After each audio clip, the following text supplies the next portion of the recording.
Hi, folks. Welcome to the Prepared Homestead. This is Travis. Thank you all for stopping by to watch. I'm a little winded, a little exhausted. Just got done with fighting two different fires, totaled something like 4.5 hours. Pretty intense. One of them, the first one, the terrain was horrible. It took forever to even get to the fire out in the woods, and there was just some big tall cliffs that we couldn't even walk up and down. It was insane. And while we were working that one, got called for another fire on the exact opposite end of the district, and that one was burning through a field and encroaching on a house. So had to pack up real quick and run down to that one. That one was being a booger to put out. We thought we had containment a couple of times and it would jump our fire lines because of the wind, but we finally got it. So yeah, it's been an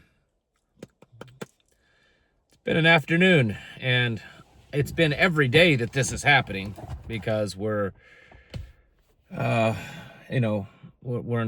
the conditions are just awful. I mean, we have a fire ban going on right now, but most of these, the ones today, I think they started accidentally. But my goodness, it's taking a toll on the old man. But anyways, remember what I've told you folks, you better have a plan for disasters that can happen in your area, because if you don't, I don't know what you'd be prepping for with all the big exciting stuff, World War IIIs and nukes and EMPs and all that. If you're not prepared for flash flooding and wildfires and ice storms and tornadoes and hurricanes and stuff, then you got some issues, and you need to work on that. So I haven't really paid much attention to what's going on. I looked a little bit. The president is ordering that all departments of the government to stop using anthropic technology. Now, a lot of people are probably wondering what in the world that is. I mean, some of you do. Some of you know what that is. Some of you don't. And to kind of break that down, the AI is being used a lot now in government. And I've talked about that in the last several months of how they've signed contracts with different companies to, the Pentagon and all these different, parts of the government to have AI kind of embedded in, and AI is doing the job. I told you that was the real big deal with the whole, Doge thing. It wasn't to really shrink the size of government. It was to get AI technology embedded in government. So anyways, So that's been going on. Well, anthropic technology is basically barriers on artificial intelligence. It's like an artificial conscience. So if you had an AI, and there's all kinds of AI, like Chat GPT, and you wanted Chat GPT to come up with some kind of mastermind plan to, build a bomb and to, blow up this or that, it's not going to do it. It won't do it. It will, because it has barriers so that it won't allow it to do certain things. So the problem that the government is having is a lot of this technology is not allowing it to be used as surveillance because of anthropic technology. And so the president is ordering all of that they're not going to be working with companies, these tech companies that build AI programs, if they use anthropic technology, because they want to be able to spy on people. They want to be able to surveil Americans and all the whole world.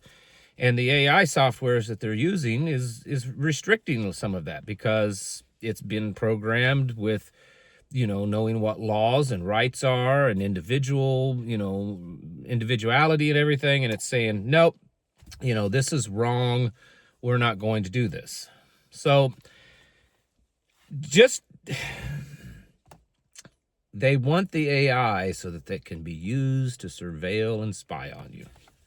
That's basically what that means. And I think that most people are going to see this and just kind of ignore it because it blows over their head. They don't know what that means. What does anthropic technology means? And yeah, so that's a big one. That's a really big one right there. I've been warning you, and many others have been warning you. This is one of those things that's being done in the background. When I talk about how, you know, you're being distracted, we are being distracted, you know, because the wars are distractions, the Epstein stuff, the riots, the border, the ICE, all this stuff. It's all distractions. It's distractions from things like this. They're building this massive beast system, AI system. And they don't want it to have a conscience. They don't want it to have morals.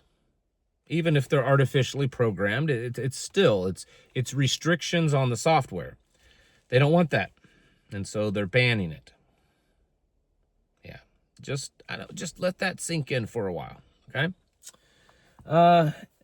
With Iran, the president said today that he didn't really want to use the military to stop Iran, but sometimes you just have to do what you have to do.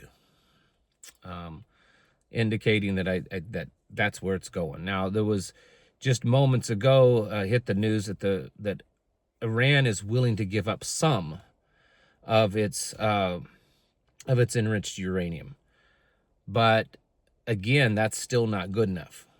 The United States, the White House, they're wanting it all. They're wanting them to completely destroy everything to where they cannot possibly produce anything. They're wanting them to be constantly checked on, and this is indefinitely. They're wanting them to stop and to give up technology to build long-range missile systems, all that kind of stuff. So again, it's not happening. Multiple countries today have ordered their citizens to leave immediately. There had already been several this week.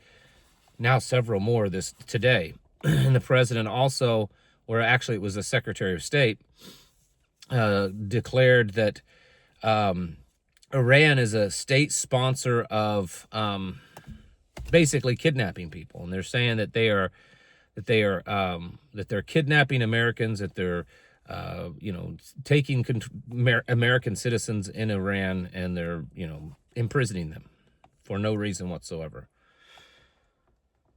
And so again, like I've said, it's like a case is being made. It's trying to convince the American people that this is the right thing to do. And so over the coming days, someone in Israel, a government official or whatever, said today that the next few weeks will change the appearance of the Middle East for the next several decades. So, indicating that things are going to dramatically change. It's Saturday's coming up soon. Today, it's end of the week. Between tonight through Sunday, good chances that something would happen. They may wait till after, all the markets are closed and quiet. We will see. But I would definitely get ready. I think it was the president or someone, maybe it was J.D. Vance. Someone said that they didn't really think that oil prices would go up that much. It wouldn't go up that much if we attack Iran. We will see about that. Maybe they're right. Maybe they won't go up much. They've already been going up. They've gone up, I don't know, 30, 40 cents a gallon around here where I'm at just in the last month or so. So, just be getting ready, folks. This is everything is indicating that it's going to happen really soon, and we need to get ready. But then also, like I said in the beginning of this video, don't forget about the things that already do happen. Are you in an area that come spring it floods? Do you have a plan for that? Do you have an evacuation plan? What about tornadoes? I saw a weather report the other day that they're predicting that this will be a high likelihood of tornado season, like there'll be more than normal. What's your plans for that? Do you have shelter to go to? Do you keep some of your prep supplies in different places or in secure places? What about fires? I mean, look at me. That's what I've been doing all day. Eating smoke. Do you have a plan for that? Because these things do happen. And they're guaranteed. And you need to be getting ready for them, because that's the stuff that will really mess you up. I see it all the time around here. This area that I live in, there's a lot of preppers. A lot of them. And it's unfortunate that sometimes when these storms or bad weather or fires or whatever hits, they're not ready. A lot of them are, but some of them aren't, because they're getting ready for other things, right? They're preparing for an economic collapse or hyperinflation or World War III. But they haven't really thought about what they're going to do when the creek rises and floods half their house and their farm and they can't get out, or, ice storm knocks the power out for a few weeks, or fires burn through their property and burn their barns down and everything else. That's the kind of stuff you need to be planning for, folks. Get your houses in order and prepare yourselves mentally, physically, and spiritually. Thanks for watching. Catch you in the next video.